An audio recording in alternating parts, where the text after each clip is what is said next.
Yo, there's about 18 hours left before Feng Xun's banner goes away. I'm gonna go over which ones are worth it to go for and which ones you're gonna skip. As usual, you go for which are the ones that you find fun. But what I'm gonna advise is what espers that are gonna be valuable for your account, right? I'm gonna go over Feng Xun first. 100%, this guy is a must-have at R0.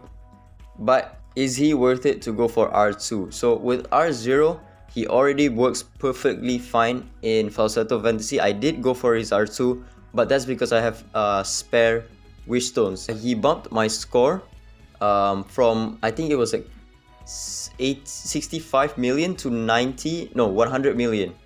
Yeah, I went from 65 million to 100 million score with R0 Feng Xun. And this is the new high score that I got for Forbiter. The other two is still with an R0 Feng Xun. So 32 million Sonica and 32 million Dark Starlight. My old Forbiter with R0 Feng Xun was 37 on the dot. And then now I got a 38 million with an R2 Feng Xun with a few tries. So his R2 is going to be very good. If you run him at R0, then you can run him with a secondary attack buffer. But after a few testing, you don't really need it if you just want to go for that perfect RNG run, right? So my R2 Feng Xun team versus my R0 Feng Xun team is pretty much the same across the board. So this is my Sonica team, not running with the attack buffer except for Sachiko. Actually, for the Sonica team, I can even remove Sachiko and put in someone else, but I haven't tried it out. But Forbiter, as you can see, no attack buffer. This is the same team as the R0 Feng Xun. And then my Dark Starlord team also running no attack buffer because he has this Heaven's Wheel effect that gives you an attack buff. It is RNG, but when you want to go for that high RNG run, you don't really need to run him with a secondary attack buffer, because units like Embla that does a lot of pursuit attacks, when you pair her up with Liam, will pretty much have the uptime of the attack buff almost 100% time. The units that will benefit from R2 Feng Xun is mostly just actually no, even Yun Chuan will gain the buffs back from his pursuit. The units that really will benefit the most from R2 Feng Xun giving all of the 3 buffs when he casts his S3 is pretty much just Liam and Haley, because they won't be pursuing as much, right? When you get Feng Xun to R2, he does provide you with a very high uptime on the attack buff, crit damage buff, and speed up. 2 of this is very important. The crit damage up, not too much, but he also gives you AP boost. So this is the reason why you want to go for his R2. I also use him in Desolate Lands for the Shadow Stream. He is very good, but the other 2 bosses, Shadow Fire, you can't use him because in hard mode you cannot use any off-typing character. Shadow Gale, you can't use him as well. Shadow Glow, he's not that good because he does multi-hits, and you don't really want to run multi-hits in Shadow Glow. And I also use him in Fafnir. It's not the best team. It's like about 14 turns. This is the new team that I'm running, and it's also like semi-manual. He is my attack buffer. If you don't have him at R2, then you can't really reliably run him in Fafnir, because he doesn't provide the attack buff to your nuker. So keep that in mind. But his R2 is mostly used for point war or beat bout, and also knockout. Without his R2, he doesn't really work too well because he gets countered way too much. Okay, this is the matches that I tried to use him in. Because of his AoE attacks, he gets countered too many times, and his heal is not enough in PvP to sustain your entire team. See, he's already at half health, and that's only from counters alone. So in PvP, if you don't have him at R6, he doesn't work too well. Even at R2, he's mostly used for AP pushing, and if you have an R2 Jinchu paired up with him is going to be very good, because he will be very tanky, because he's going to be providing a lot of buffs to R2 Jinchu, right? But if you don't have an R2 Jinchu and you don't have him at R6, he's going to get counted, and he's going to be pretty much the lowest HP in the team. So there we go, another AoE, and he's already dead. This is a tanky build as well. crit damage, HP, and speed, if I'm not mistaken. In the beat bout and knockout, they gave him like 0 accuracy, so he's not going to be landing his defense break that often. So you're mainly just going to use him for his AP push if you have him at R2. So yeah, I swapped out with Elliot and managed to get a better win. He still gets countered way too many times when you run him in a against a tank team. Yeah, they gave him 0 accuracy. So if you want to run him as a defense breaker, it's not going to work too well in beat bout and in a knockout. So keep that in mind, right? He's going to be mainly for AP pushing, and that's about it. So in PvP, if you don't have him at R2, he's going to be not the best, but he's still usable. I did use him in my teams. Let me see if we can still see. Yep. So there we go. I got a 70% win rate on him. But this is a very weird rule that we have. I think it's like dealing more damage with each hit. So he's going to be very good here. As you can see, I'm also using Lucas. So with this rule, you know, this type of multi-hitting Espers are going to be very good, right? Yeah, his stats is not that bad. If you take a look, I'm excluding Tolan and Ana to not make it, you know, too inflated. 38% win rate, not too bad in top 100. 61%, 63, 61, 36, and then we drop down to like 6% and stuff like that. So again, this is mostly just R2 Feng Xun and not R0. His R0 is not really that good in PvP because he gets countered way too many times. He doesn't do enough if you don't have an R2 Jinchu, right? If you do have an R2 Jinchu, then he becomes pretty good because he becomes very tanky. R0 Feng Xun is a must. He's a monster in PvE. He's pretty good in PvP. R2 is optional. I would say R2 is a safe pick if you have over 400 Restones. If you have anything less, I think it's best to just save. You don't really need to go for his R2. He's already perfectly fine at R0 in PvE. And his R2 is mainly just for PvP to make him a AP pusher, right?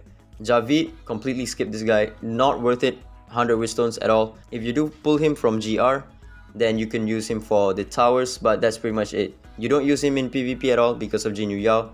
You don't use him in anywhere else in like bossing contents. He's not that good because his debuff works when there's multiple enemies. If there's only one enemy, he's not going to do any damage.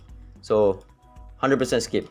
Gabrielle, you can go for her, but I don't think it's worth it anymore. She's not really adding much to your account unless you have her at R6 to provide the 3 turns of immunity. She is good for beat bout because she has a lot of speed. There's a few players that are running her in beat bout to use her in the CJ comp to provide the defense up and also the immunity buff. But if you're into PvP, she is pretty good. As you can see, she's being used in a speed team because she has a lot of speed. She is like, I think she's faster than Clara. Yeah, as you can see, she's used in the CJ comp, but again, CJ comp needs to have a Feng Lucy at this point, otherwise it just wouldn't work. And then you also have the Jinchu comp also works with her because she provides buffs to Jinchu. Again, she's mostly just being used as a turn 1 unit because she's very fast in beat bout and knockout, and that's about it. You don't use her in bossing contents, you don't use her in Retro Miracle, you don't use her in DISLYTE Lens, you don't use her in I mean, you do use her in Infinity Tower, but like I said, Infinity Tower, after a certain point, it's pretty much a breeze for anyone's account, right? She is very good for the Calamity Tower though. I have her at R6 because she used to be free, but at this point, she kind of lacks usability outside of just PvP, and that's mainly just because of her speed and the fact that she provides immunity. Once we get a better immunity provider, then I think she's going to be out of the meta and you probably won't use her anymore. Gabrielle, I would say she's not worth it 100 wish stones anymore, because at this point it's best to use your wish stones to pull for dupes unless it's units like Feng Xun that can provide you an insane amount of value for your account, even if you pull him at 100 wish stones, right? So units like Feng Xun, that is a must have, is worth it 100 wish stones, whereas units like Gabrielle, getting her first copy is not going to be worth it because she's not going to be adding a lot to your account, and getting resonance for Feng Xun would be worth it more for your account. Alright, now we're on the PTR server. The next event espers are going to be Leora, Ollie, and Uran, the new esper. I'm going to go over Ollie first. I think at this point Ollie is an easy skip because his main use is only in Chronos, and Chronos is bad to farm. It's not a good Ratio Miracle to farm anymore because of the quality of the relics. The only relic that you want from Chronos is the speed relic. The rest is fodder. You look at this, right? All of this is pretty much fodder at this point. This one is power crab pretty much throughout all espers except for maybe 1 or 2 espers. This one, you only need 1 of the fastest Windwalker set in your account. This one, only 1 to 2 espers use them. And these 3 preset right here, you only run if you don't have any options left. For now, it's not really a good idea to be farming Chronos because it only drops 1 good relic. The rest is pretty much fodder at that point. And this is the only place that Ollie really shines. He's not being used for any other boss. He's not good for Falsetto Fantasy. He's not good for Desolate Lands. Except for the Shadow Glow. He's pretty good there. But you can change him out for someone else. For Calamity Island is not good. He's a single target. He has seen some resurgence in Knockout because of the speed lead alone. Not because of his kit. He has the 25% speed lead. Most people won't even level it up. Just run him in his speed lead and that's it. That's all he does. And then also I want to keep you guys in mind that the new PvE content that we get also has a leaderboard content, but the rewards aren't too crazy. Spending 100 Wisdoms on Ollie to get like this type of rewards is not going to be beneficial. It's not enough, right? Especially when Celestial Anomaly doesn't occur that often. It's like once every 4 months maybe. It's not really a good idea to be summoning for Ollie because you want this rewards. So this is the World Formation rewards. Top 50 gets you 1 gold record. Then top 1 to 3 gets you a Shimmer record. But in the group formation, it's just the boxes that you get and then 300 Nexus Crystals. Again, it's not really going to be a good idea to be spending Wisdoms to get Chronos to chase for this type of rewards. If you already have Ollie, then you don't need to go for his Resonance because his Resonance doesn't really add much to your account. So Ollie is a skip. Leora is good, but I would say at this point again, you can probably even skip her entirely. The only place that I use my Leora is in Chronos, and that's about it. I don't use her in Desolate Lands anymore. I don't use her in Falsetto Fantasy bosses because she doesn't do enough of a DPS to be good for bossing contents. And then she's also not being used for any other bosses except for Chronos. You can maybe run her for speed run for Apep and Fafnir to clear the waves, but we have a few espers that can clear the waves better than her, like Narmer can clear the wave better, and then also Donar can clear some Ratio Miracle waves better than her. So again, at this point she's not really going to be that good. In PvP as well, you won't see her being used that often. In Knockout you can see her. Some teams do use her because she has a pretty good team-wide buff, which is the standoff buff. Your entire team just can't die for 2 turns. Yeah, she's good in PvP, but she's not worth it at R0 to be used in PvP. At R0 she doesn't really add much in PvP because she's losing out on stats. She doesn't have enough survivability once her buffs depletes, and she doesn't do enough damage to keep one-shotting units, right? If she's at R0. In my opinion, at this point she is a skip. We have units like Feng Xun, like I said multiple times. Units like Feng Xun should be your new standard, or units like Liam, units like Mavis that is completely game breaking, meta changing, right? You look at Mavis. Mavis is so meta breaking that she's being used in pretty much everyone's account in PvP.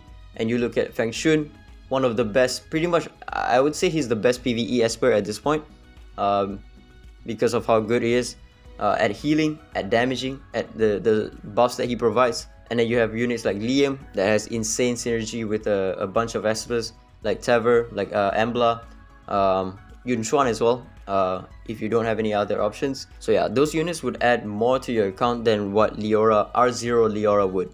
Again, I don't think her Resonance are also worth it to go for. She's mainly just here for Chrono speedrun And if you have her at high resonance, she's being used for PvP.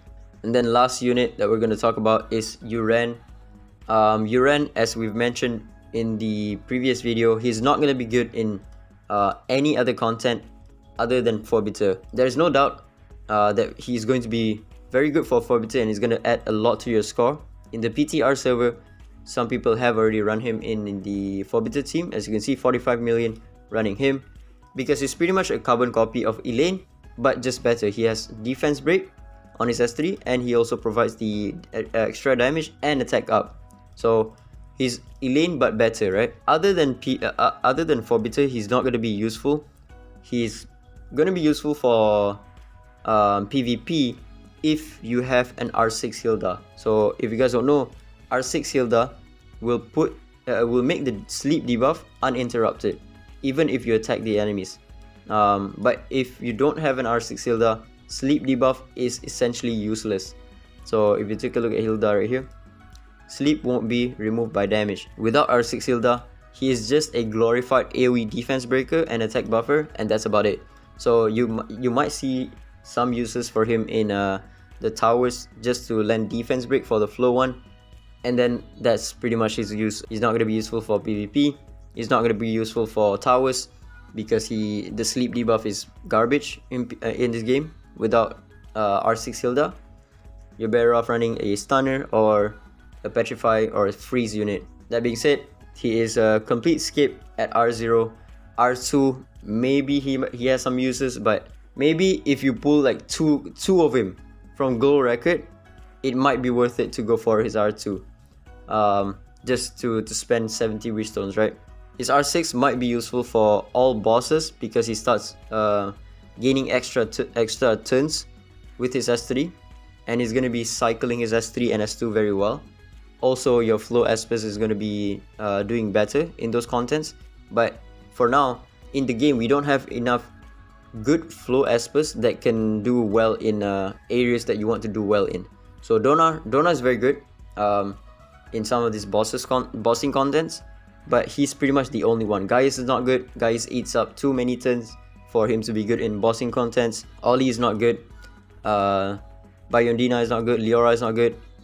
Maybe if you have him at R6, Leora might be good so that she can cycle better with her S3. Intisar is not good. And then Liam is good, but he doesn't get affected by Yuren's CD reset, right? So yeah, we don't have enough of a good flow DPS that works on bosses that warrants you to summon for R6 Yuren. If you happen to get him from Gold Record or something, that he could be useful to get this Ancient Treasures missions done. Because the Ancient Treasures gives you this secret shard, which you are going to use to summon for Daji, right? And Daji, in my opinion, at R2 she's going to be very good for PvP. Hopefully I can get her to R2 and test her out. But even at R0, I think she's going to be very good for PvP as well. Let's reiterate once again. Yuren is a skip. Feng Xun is a must summon at R0. R2 is optional. R6 if you're really a big wheel and you want to use him in PvP to his max potential. Javid, 100% skip. Leora at this point doesn't give you enough value for 100 wish stones. Skip. Ollie as well, skip. And Gabrielle, also at this point, she is a skip in my opinion. And yeah, that's about it. Ciao.